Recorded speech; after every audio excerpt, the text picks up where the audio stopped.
السلام عليكم، ازيكم يا حبايب قلبي؟ عاملين ايه؟ يا رب تكونوا بخير وفي احسن حال دايما يا رب. اللهم صل وسلم وبارك على يا حبيبي يا رسول الله، عليه افضل الصلاه والسلام. نقول كده يا صباح الفل. ويا صباح الجمال على قلوبكم يا احلى متابعين. لو بتشوفوني بالنهار، يا مساء الفل ومساء الجمال عليكم يا احلى متابعين لو بتشوفوني بالليل. ده كده روتين يومي، يوم مدرسه يعني. هنشوف هنعمل ايه مع بعض. بصوا الكيكه الخطيره دي دي خلاص بقت العشق بالنسبه لي انا وولادي يعني. فكنت عاملاها قبلها بيوم من بالليل. خلاص هنزلكم الفيديو ان شاء الله بالطريقه بتاعتها طبعا، لان في ناس كذا حد يعني طلبها مني. فده احنا كنا الصبح بقى، انا بعملها من بالليل وبسيبها علشان يعني تمسك في بعض وحلوه وكده. فقمت طبعا بقى تاني يوم الصبح كده بقى تضربي بقى كوبايه نسكافيه، كوبايه كاكاو كده مثلا للولاد، مع قطعه كيكه كده منها، ويا سلام بقى احلى باور. بعد كده طبعا هنا بقى ايه، كنت بظبط بقى في السندوتشات للولاد عشان المدرسه. انا عندي المدرسه مسائي، مش الصبح بدري يعني. فبصحى مثلا من الساعه 9 9 ونص كده، وببدا بقى اجهز في السندوتشات وحاجتهم، لان هم بيمشوا يعني قبل الظهر، يعني الفتره بتاعتهم فتره مسائيه. فطبعا زي ما انتم شايفين هنا كده بقى، طبعا كل واحده بتبقى عارفه هي نظام ولادها ايه، او ايه السندوتشات بتاعتهم ايه، هما بياكلوا ايه، هما بيحبوا ايه كده يعني. خلاص انا عندي في واحد بيحب الحلاوه، اللي هي بصوا دي اللي هو كانت عندي قشطه بتاعت وش اللبن. بحب الحلاوه جدا. سيف بقول لكم سيف اهو. بحب الحلاوه بالقشطه قوي. عندي خالد ما بيرضاش ياكلها اصلا من غير حاجه خالص، فنادر لو اكل منها يعني ايه سندوتش كده يعني. فهنا برضو دي شوكولاته هما بيحبوها، برضو جايبها لهم كده من اول المدارس برضو. فبصوا بقى انا كده حشيت كل السندوتشات، وبحط بقى ايه لكل واحد اللي هو ايه هياكل منه. طبعا قبل ما بعمل السندوتشات اصلا انا بقول لهم هتاكلوا ايه، اعمل لكم ده اعمل لكم ده، بحيث لو عملت حاجه وما اتاكلتش فيبقى انا خلاص كده الحاجه يعني حرام. هجيب لهم مثلا سندوتشات تاني منين دلوقتي؟ فبسالهم قبل لما بعمل السندوتشات اصلا يعني، لان هم بصوا مقرفين جدا يعني، كل واحد عايز حاجه معينه في الاكل بتاعه والسندوتشات يعني. هنا بقى عندي سيف استحاله ياخد اي حاجه غير السندوتشات بالعافيه كده مع المدرسه. فاللانش بوكس التاني دوت اصلا كده كده هو في مكان، فحطيت منه كده قطعتين لخد، بحيث لو اكل قطعه او لو حب يدي حد من زمايله يعني قطعه ولا حاجه يعني. وطبعا يعني معظم الوقت والله بيرجع لي بقيه الحاجه يعني انا بديها له. فبصوا هنا بقى ايه، طبعا هم كان ماشي يا سوس. هما هنا خلاص كده كانوا رجعوا بقى من المدرسة، وكل واحد بقى طبعا راح دروسه، ربي يوفقهم ويعينهم. وشطبت طبعا المطبخ بتاعي، وبدأت ان انا اعمل في الغدا بتاعي اجهزه على ميعاد ايه، رجوعهم طبعا من الدروس يكونوا خلصوا يعني وكده.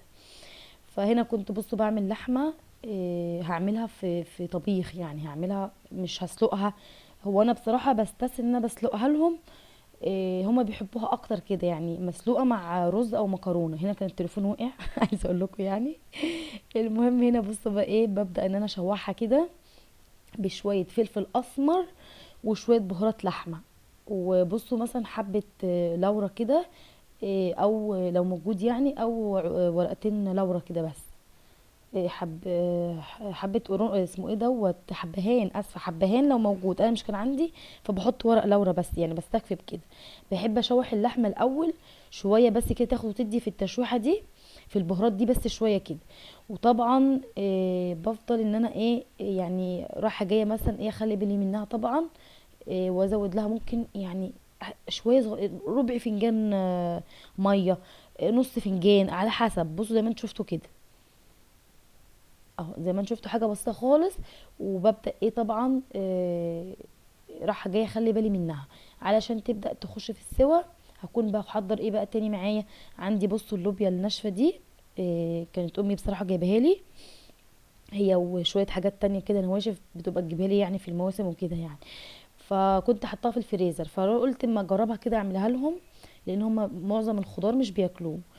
فبديها زي غلوة بس كده، تنزل بس المية السوداء بتاعتها هتشوفوها دلوقتي. غسلتها طبعا كويس، وبعد كده حطيت فيها شوية مية. سيف اقفل الباب.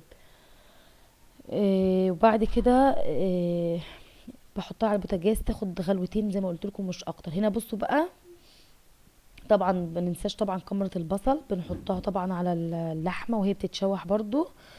وبعد كده بدات احط الصلصه. عايزه اقول لكم اللحمه بتاعتي كانت دخلت في نقول في ربع سوا كده، ربع سوا مش اكتر يعني. خلاص. بصوا بحط زي معلقه سكر كده علشان برضو تسوي معايا اللحمه بسهوله يعني. عايزه اقول لكم ما شاء الله كانت مستويه جدا جدا جدا يعني، اتهرت خالص كده في الطبيخ بتاعي. بصوا هنا بقى اللوبيا اهي بدات تغلي معايا. بصوا مش تخلوها تستوي في الميه، لا انا بديها بس غلوه واحده او اتنين بالكتير، وبطفي النار عليها. بروح بقى ايه اكب الميه دي واشطفها واسيبها بقى لما ايه اكمل بقى بقيه سوى اللحمه في الصلصه بتاعتي زي ما انتم شايفين هنا.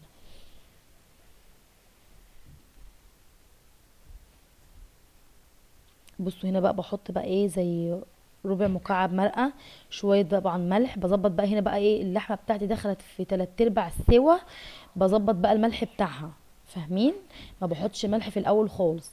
بصوا هنا بقى بدات كنت بقى بغلي ميه ازود بيها علشان طبعا تظبط الاكل بتاعي. بنزود بميه سخنه، ما نزودش ميه من الحنفيه ساقعه. مجرد ما الاكل بتاعي دخل في سخونه وساقعه بزود ميه في سخونه، ما بزودش ميه ساقعه، بزود ميه سخنه. هنا بقى كنت بحط بقى ايه معلقه هريسه شطه دي كده او فلفل احمر يعني بتوم. بتبقى جميله جدا، عايزه اقول لكم بتبقى حلوه. جربوها في الحاجات اللي هي زي الخضار اللي باللحمه، زي الفاصوليا، اللوبيا، الحاجات اللي هي زي كده. بصوا بقى هنا كنت بقى خلاص اللحمه ما شاء الله استوت. فخلاص بقى ضفت اللوبيا بتاعتي بعد لما شطفتها كويس كده من الميه السوداء اللي هي نزلت منها. بصوا هنا الميه اهي زي ما بقول لكم انا بكون مهديه النار عليها وبزود بيها اللحمه بتاعتي شويه بشويه. بعد كده بقى خلاص لما حطيت اللوبيا بتاعتي او الخضار بتاعي ايا كان الخضار عندي بنفس الطريقه بنسوي بيها خلاص اللحمه. بروح جايه بقى ضايفه ميه مغليه خلاص بقى عشان تبدا الاكل بقى بتاعي كله يستوي في بعضه. وطبعا بهدي النار على كنكه ميه تانية لو احتجت ميه، او ما احتجتش خلاص يبقى انا عندي يبقى ايه موجود لو انا احتجت. بصوا هنا بقى كنت خلاص بقى بحمر الشعريه. عايزه اقول لكم بصوا الزيت ده، لا هي كده ازازه الزيت هنرميها؟ لا حرام. ده بصوا بقى انا بص خدت بالكم هناك اهي هناك اهي قلباها قفلت الغطا كويس وقلبت ازازه الزيت علشان تصفي كل الزيت اللي فيها. خلاص. الزيت بقى غالي جدا يا جماعه، حرام والله بجد. هتنزلنا معلقه كبيره جدا على فكره الحركه دي هتنزلنا معلقه كبيره من الزيت. المهم هنا كنت بحمر الشعريه بقى. بصوا زي ما انتم شايفين كده بحمر الشعريه. ممكن نضيف برضو شويه ملح كده نحمر بيها الشعريه بتظبط اللون بتاع الشعريه بتاعنا. بعد كده هضيف بقى الرز بكون غسلاه بقى، كل واحده عارفه الكميه بتاعه الرز بتاعها اللي هي بتعمله قد ايه. وهكون غسلاه كويس ومنضفاه. وبعد كده هضيفه لما الشعريه بتتحمر معايا. طبعا الوصفه هنا طبعا مشهور جدا جدا وعلى راسي، واتمنى يا رب ان الفيديو يعجبه او يستفاد منه. دي طريقتي في الاكل، في عمل الاكل طبعا الخضار باللحمه. اتمنى ان هي يعني تكونوا استفدتوا منها لو بمعلومه بسيطه. ربنا يجعلها في ميزان حسناتي طبعا. واكون طبعا شاكره جدا ليكم لو تكرمتوا حطيتوا لي لايك وطبعا نشرتوا الفيديو وعملتوا اشتراك لو لسه اول مره بتشوفوا قناه يوميات بوبي العيله. طبعا هنا بصوا كنت انا نسيت بقى الملح فرجعت حطيته، كنت لسه يعني دوبك بس غطيت الغطا بس مش اكتر يعني. وبصوا هنا الزيت اهو، بصوا بصوا والله بصوا نزلت كميه كبيره، بس طبعا عشان الفيديو متسرع مش ظاهره قوي. كده بقى اقدر استغنى عن الازازه خلاص مفيش اي مشكله. مع السلامه يا ازازه الزيت الفاضيه. وطبعا هنا خلاص الرز بتاعي هديت عليه بعد ما اتشرب الميه واستوى. هنا بقى كان الولاد خلاص بقى رجعوا من الدروس بتاعتهم وخلصنا كل يومي كده كان خلص. اللي كان في غسيل اللي عايز يتغسل غسلته، عايز يتنشر نشرته، عايز يتلم لميته. خلصت كل بقى بيتي وكل اللي ورايا. وبدات هنا بقى اغرف بقى في الغدا للولاد. طبعا انا كنت بقى المفروض ان انا هاكل حاجه تانية، هاكل بقى شويه رز ساده كده. وهنا كنت بغرف للولاد الاكل. وعلى قد بقى تشطيب المواعين بتاعه الغدا يبقى كده يومي كله خلص. واكون قاعده مرتاحه اخر اليوم. لو بنمشي بالنظام دوت طبعا بنبقى مرتاحين جدا. لما يومنا بيبقى متلخبط مش قادره اقول لكم بيبقى الضغط عامل ازاي طبعا علينا. فعلى قد ما نقدر ان احنا نظبط يومنا يعني نكون بس احنا مرتبينه بس كده علشان ما نتعبش. واتمنى يا رب الفيديو يعجبكم. ما تنسونيش من دعوة حلوة لكم المثل. واسيبكم في امان الله ومع السلامة.